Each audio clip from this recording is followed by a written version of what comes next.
नाज़रीन 7 डिसंबर जे मल्हाइजंदड़ एकता जो ॾींहुं काविश ऐं KTN ग्रुप जे तरफ़ां ऐलानियल हिन ॾींहं ते सिंध जे हर कुंड कुड़श हर इलाइक़े में सकाफ़त जा रंग, ॿधीअ जा रंग, ख़ुशबू जा रंग जेके आहिनि उहे नज़र अची रहिया आहिनि। असां हिन वक़्तु मौजूदु आहियूं अपुआ स्कूल में, जिते बि पेरेंट्स, ॿारनि, स्कूली शागिर्दनि, उस्तादनि गॾियल तौर ते एकता जो ॾींहुं मल्हायो आहे। हिन ॾींहं ते कहिड़ा रंग आहिनि, कहिड़ियूं तक़रीबूं थियूं आहिनि, कहिड़ा वीचार आहिनि हिते मौजूदु माण्हुनि जा, अचो त हिते मौजूदु शागिर्दनि, उस्तादनि, पेरेंट्स सां ॻाल्हि ॿोल कयूं त हो हिन ॾींहं ते केतिरा ख़ुशि आहिनि ऐं हिन ॾींहं खे कहिड़े तरीक़े सां उहे ॾिसनि था पिया। सिंध वॾो पोटेंशियल आहे सिंध में, ऐं सिंधी साॻे वक़्तु महिनती क़ौम बि आहे ऐं सब्र बि हुन में तमामु घणो आहे ऐं हू हर लहंदड़ चढ़ंदड़ हालात जो मुक़ाबिलो करणु ॼाणींदा आहिनि मुंहिंजे ख़्याल में। पर हे जेको अॼु एकता जो ॾींहुं असां मल्हायूं था, इहो उन जे करे त जीअं असांजे नई आईंदड़ नसल जेका आहे उनखे ख़बर पए त सिंध केॾो तहज़ीबी आहे ऐं सिंध में केॾी असांजी तहज़ीब केतिरी पुराणी आहे, असांजी सकाफ़त केतिरी पुराणी आहे। ॾिसो जेको हिकिड़ो इमेज आहे एकता, हिकिड़ो आहे सिंध सदियनि सां, हिकिड़ो असांजो रिच कल्चर, सभु जब इकट्ठा थियनि था न पोइ उनखे तव्हां का मार्क नथा ॾेई सघो। काउंटलेस ख़ुशियूं आहिनि असांजियूं जेको असांजे पंहिंजी मटी जी ख़ुशबू सां आहिनि। असां कंफर्टेबल थींदा आहियूं जॾहिं पंहिंजे अहिड़े कंहिं त्योहार खे मल्हाईंदा आहियूं जीअं लॻे थो ईद वांगुरु आहे, ईद वांगुरु लॻे थो न। हर को ख़ुशि, हर को अंदरि सां जेके कंफर्टेबल आहे ऐं जेको आहे न हिकिड़ो ख़ुशीअ सां भरपूर पंहिंजा रोल प्ले पियो करे। स्टूडेंट आहिनि, पेरेंट्स आहिनि, टीचर आहिनि, आउटसाइडर आहिनि, तव्हां आहियो, असां आहियूं, हे सभु असां मिली हिकिड़ो पैगाम अॼु ॾियूं था त सिंध सदियनि सां आहे, उहो सदियनि ताईं क़ाइमु रहंदो। सिंध खे को टेढ़ी अख सां बि नथो ॾिसी सघे। जी हर साल असांजे स्कूल में इहा तक़रीब ज़रूरु मल्हाई वेंदी आहे, छाकाणि त हे असांजो सिंधी कल्चर डे आहे। असांखे पंहिंजी तहज़ीब जे बारे में ख़बर पवंदी आहे, असांजी सिंध केतिरी हज़ार साल पुराणी आहे ऐं असांखे केतिरियूं पुराणियूं आहिनि। असांजी शाइरनि जे बारे में असां शाइरी सां ऐं टोपी अजरक सां ऐं हिते सॉन्ग सां, सिंधी सॉन्ग सां असां पंहिंजो हे उजागर कंदा आहियूं सिंधी जो ॾींहुं ऐं सिंधी जो ॾींहुं मल्हाईंदा आहियूं। ऐं इन जे करे जो असांजे जेके सभिनि खे ख़बर पए त असांजी जेका सिंधी कल्चर आहे उहो आहे छा। जी ॿोली वारा ऐं उर्दू, पंजाबी जेके बि आहिनि तमामु टीचर्स, स्टूडेंट्स सॼा गॾिजी करे असां हिकु एकता जो ॾींहुं मल्हायूं था। हे तमामु वॾी ख़ुशी जी ॻाल्हि आहे। इन खां वधीक असांजे लाइ का ख़ुशी जी ॻाल्हि थी नथी सघे, छाकाणि त असांजे एकता जो ॾींहुं मल्हायूं था, ॿधी जो ॾींहुं। अच्छा हो जमालों पर करेंगे, हम लोगों को बहुत मज़ा आ रहा है। यहाँ पे स्टॉल्स लगे हुए हैं और परफॉर्मेंस बहुत अच्छी हो रही है। बच्चे जो कर रहे हैं बहुत अच्छे कर रहे हैं, टीचर्स ने बहुत अच्छा सिखाया है। बहुत अच्छा लगता है कि हम सब लोग मिलकर मनाते हैं हमारी, कि मैं खुद अच्छे से सेलिब्रेट करती हूँ सबके साथ। हम लोग भी बहुत सी पार्टिसिपेटेड करते हैं, बहुत मज़ा आता है। सिंधी ड्रेसेस पहनते हैं, ये एक दिन बहुत बड़ा यादगार दिन बन जाता है। इस दिन को हम बहुत सारे परफॉर्मेंस करते हैं और सारे स्टॉल्स वगैरह लगे हैं। टीचर्स ने बहुत अच्छी की है, मैडम ने भी हमारे लिए बहुत कुछ किया है।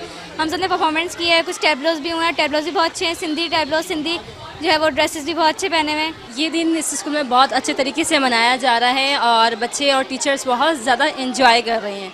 और इस स्कूल में मेरा फर्स्ट एक्सपीरियंस है, लेकिन मेरा फर्स्ट एक्सपीरियंस बहुत अच्छा रहा और इस स्कूल में बच्चे बहुत ज़्यादा एंजॉय कर रहे हैं। बहुत अच्छे तरीके से, ब्रिलियंट तरीके से मनाया जा रहा है। हम भी खुश हैं और बच्चे भी बहुत ज़्यादा खुश हैं। अच्छा, क्या पैगाम मिलता है, क्या सीखते हैं बच्चे इस दिन से?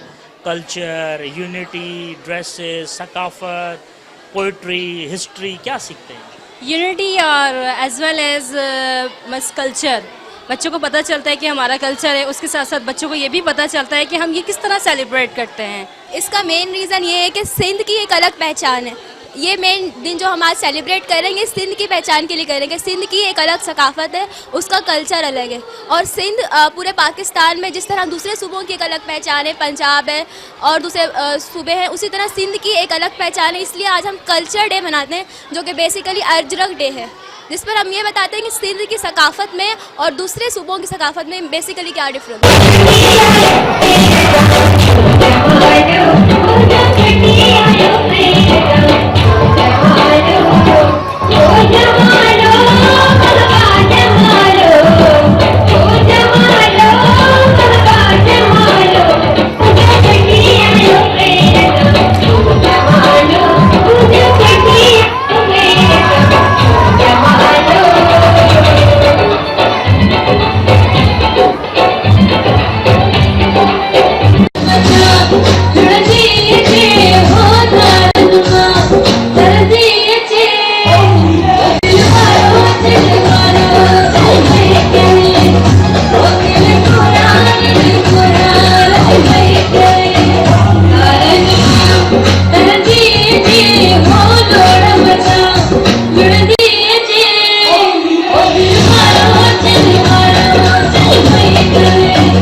बेसिकली इहो ॾींहुं जेको असां मल्हायूं था असां पंहिंजी सिंध जी सकाफ़त खे प्रोमोट करण लाइ था मल्हायूं त जेको जेको असांजो कल्चर आहे जेको असां हाणे भुली चुका आहियूं काफ़ी भुली चुका आहियूं असांखे ख़बर न आहे अजरक टोपी ॿारनि खे एतिरो ख़बर न आहे रिली छा थींदी आहे त उन सकाफ़त खे उजागर करण लाइ उन शयुनि खे वधीक जीअं ॿारनि खे नॉलेज अचे उहो ऐं इन में न सिर्फ़ु सिंधी पार्टिसिपेट कंदा आहिनि मुंहिंजी नज़र में उर्दू सिंधी सभु मिक्स ऑल टुगेदर थी वेंदा आहिनि सभु मिक्स थी वेंदा आहिनि हिन ॾींहं जी हिकु पहचान आहे त जीअं असां सभु सिंधी आहियूं सभु इक्वल आहियूं यकता जो ॾींहुं जेको असांजो अजरक मेन सिंबल आहे सिंधियुनि जो रिलियूं आहिनि हथनि जो कमु आहे अजरक टोपियूं जेके असांजूं सुठियूं ठाहींदियूं आहिनि ॿाराड़ियुनि में वञी त उते असांजी मेन मक़सदु इहो ई आहे हिन ॾींहुं मल्हाइण जो ताकी ॿारनि खे नॉलेज मिले त मुंहिंजी नज़र में इहो वाक़ई हिकिड़ो ॾींहुं अहिड़ो ईंदो इनशाअल्लाह जो इहो ॾींहुं क़ौमी जीअं असां 14 अगस्त सेलिब्रेट कंदा आहियूं सभु ईअं ई असांजो सिंधी कल्चरल डे बि सेलिब्रेट कंदासीं ऐं ईअं ॿारनि खे कॉन्फिडेंस बि इम्प्रूव थींदो आहे ऐं ॿार मीन्स शौक़ सां ईंदा आहिनि ऐं ॾिसो सभिनी असां ड्रेसिस पातियूं आहिनि सिर्फ़ु इहो ॾेखारण लाइ त यस असां सिंधी आहियूं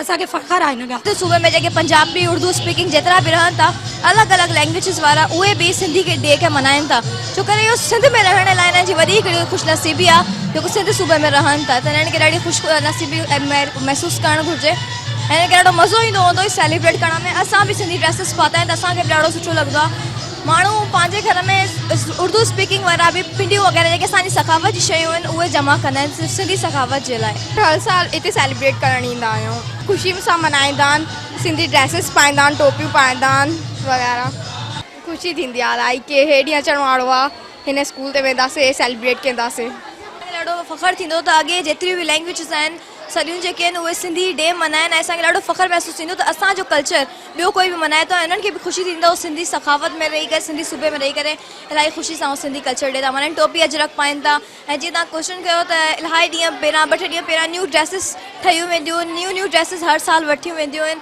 ऐं जेको आहे बाज़ार मां जेको आहे परचेस कयूं वेंदियूं आहिनि ज्वैलरीज़ जेके आहिनि कल्चर वारियूं पायूं वेंदियूं आहिनि ऐं जेकी सॻियूं हूंदियूं आहिनि उहे पायूं वेंदियूं आहिनि रिलियूं पिंडियूं सभु कुझु नयो सामान वठी वेंदो आहे सिर्फ़ु इन करे त असांजो सखावत जो ॾींहुं कल्चर प्रमोट थिए थो जी बिल्कुलु असां सभु हिकु साथ ईंदा आहियूं अजरक टोपी अजरक पाईंदा आहियूं नंढड़ा ॿार बि पाईंदा आहिनि ऐं असांखे ॾाढो मज़ो ईंदो आहे ख़ुशी थींदी आहे असां सिंधी कल्चर मल्हाईंदा आहियूं ऐं असां सभिनि खे सिंध जे बारे में ऐं क़दीम ॻाल्हियूं ख़बर थी पवनि नंढड़े ॿारनि खे बि ख़बर थी पवनि ऐं सिंधी गाननि ते डांस करी सिंधी ॻाल्हियूं यादि करी ॾाढा ख़ुशि थींदा आहिनि थी करे ॿिया माण्हू बि चवनि था त असां बि इहो सखावत जो ॾींहुं मल्हायूं जेतिरो असां में जज़्बो आहे असांजो कल्चर डे सेलिब्रेट करण जो उहे माण्हू बि चवनि था असां इन्हनि जे कल्चर में वञी करे इन्हनि जहिड़ा थी ॾेखारियूं असांजो बि माण्हुनि जो जोश वधंदो आहे माण्हुनि खे ॾिसी सिंधी हुजनि पंजाबी या कोई बि हुजनि सभिनि मतिलबु ज्वैलरी वग़ैरह पाईंदा आहिनि छो करे जीअं मतिलबु ऐं अॻे माण्हू भरी सघनि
अच्छा, आप बताएं कि कितना आज एंजॉय किया है, क्या परफॉर्म किया है?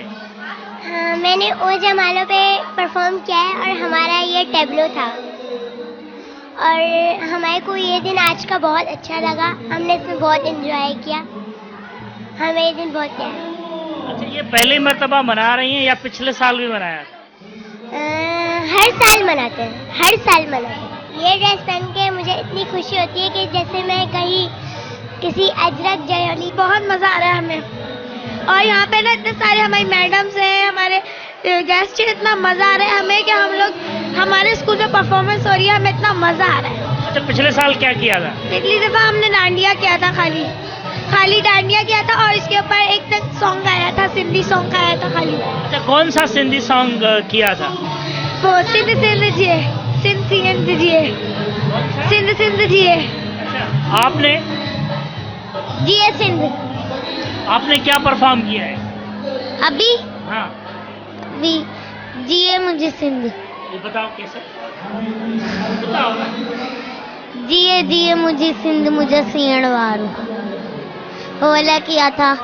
अच्छा, ये आप पहली साल मना रहे हो या पिछले साल भी मनाया था? पिछले साल भी मनाया था। अच्छा, आपको इस दिन का इंतजार रहता है? बहुत हाँ? बहुत रहता है। अच्छा, कितनी तैयारियां करते हो आप? बहुत ज़्यादा करते हैं। अच्छा, ये मतलब बहुत मज़ा आता है इस दिन में। इस दिन हम सब लोग फ्रेंड्स एक साथ हो सकते हैं ताकि एंजॉय होता है, गाने सॉन्ग्स चल रहे होते हैं, हर तरह खुशी खुशी हो रही होती है। और इस स्कूल में हमारा ये लास्ट ईयर है तो हम चाहते हैं ये दिन बहुत धूमधाम से ना बनाए हम लोग। So please. अच्छा, इसमें कल्चर का पता चलता है, इत्तेहाद यूनिटी का पता चलता है, इसमें पैगाम मिलता है। पैगाम तो हमें ये मिलता है कि मतलब इसको और सेलिब्रेट किया जाना चाहिए और मतलब कि हमें मतलब ये कल्चर डे ऐसे कभी कभी ख़त्म नहीं करना चाहिए, ऐसे मनाते रहना चाहिए बस। ये दिन हर साल मनाया जाना चाहिए। यस। इसमें हर साल के बनिस्बत ज़्यादा पार्टिसिपेशन होती है हर साल। यस, इस बार ज़्यादा वो है मज़ा, जोश और वलवला है। पिछले साल मनाया था? यस, पिछली दफ़ा भी मनाया गया था हमारे स्कूल में। तो इस साल इंतज़ार था कि ये दिन आए? इतने दिनों से तैयारियां चल रही थी इस चीज़ की, डेकोरेशन हो रही थी और हम लोग इतना सेलिब्रेट कर रहे थे तो इसलिए इंतज़ार तो होगा।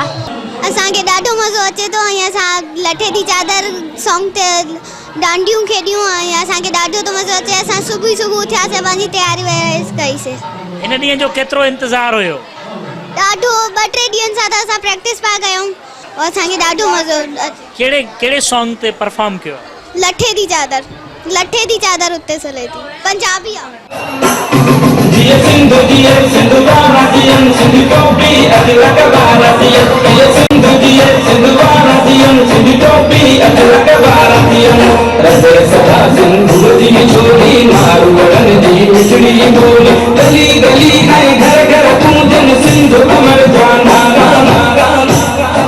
नाज़रीन, KTN ऐं काविश पारां ऐलानियल एकता वारे ॾींहं जे मुनासिबत सां सिंध जे ॻोठ ॻोठ, शहर शहर, वस्ती वहाण में सकाफ़तुनि जा रंग, ॿधीअ जा रंग असांखे नज़र अचनि पिया। ही मासूम ॿारड़ा हुजनि, पोड़ा पका हुजनि, वॾा हुजनि, मर्द हुजनि, औरतूं हुजनि, तक़रीबन असांखे हर इलाइक़े में, हर खिते में ही रंग जेके आहिनि उहे ख़ूबसूरत रंग सकाफ़त जा, ॿधीअ जा, अजरक जा, टोपीअ जा असांखे जिते किथे नज़र अचनि पिया। असां तव्हांखे ॿुधाईंदा हलूं त सखर में हर साल ही एकता जा रंग जेके आहिनि उहे नज़र ईंदा आहिनि ऐं हिन भेरे 7 डिसंबर ते प्रेस क्लब रोड जेको आहे उन ते तमामु वॾी मरकज़ी तक़रीब थींदी जंहिंमें मुख़्तलिफ़ इलाइक़नि खां रैलियूं जेके आहिनि उहे निकिरी करे हिन मरकज़ी तक़रीब में शरीक थींदियूं। 7 डिसंबर खां अॻु में ई केतिरनि ई ॾींहंनि खां वठी स्कूलनि में, मुख़्तलिफ़ इलाइक़नि में, मुख़्तलिफ़ हंधनि ते एकता जा जेके रंग आहिनि उहे निखरंदे असांखे नज़र आया। अॼु बि इन सिलसिले में अपुआ स्कूल में हिकिड़ो शानदार क़िस्म जो प्रोग्राम थियो आहे जंहिंमें एकता जा रंग, सकाफ़त जा रंग जेके आहिनि उहे नज़र आया आहिनि। कैमरामैन नज़ीर चांडियो ऐं सईद बयो सां गॾु जान मोहम्मद महर, KTN न्यूज़, सखर।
बस बाबा गलती थी वही न करण खपे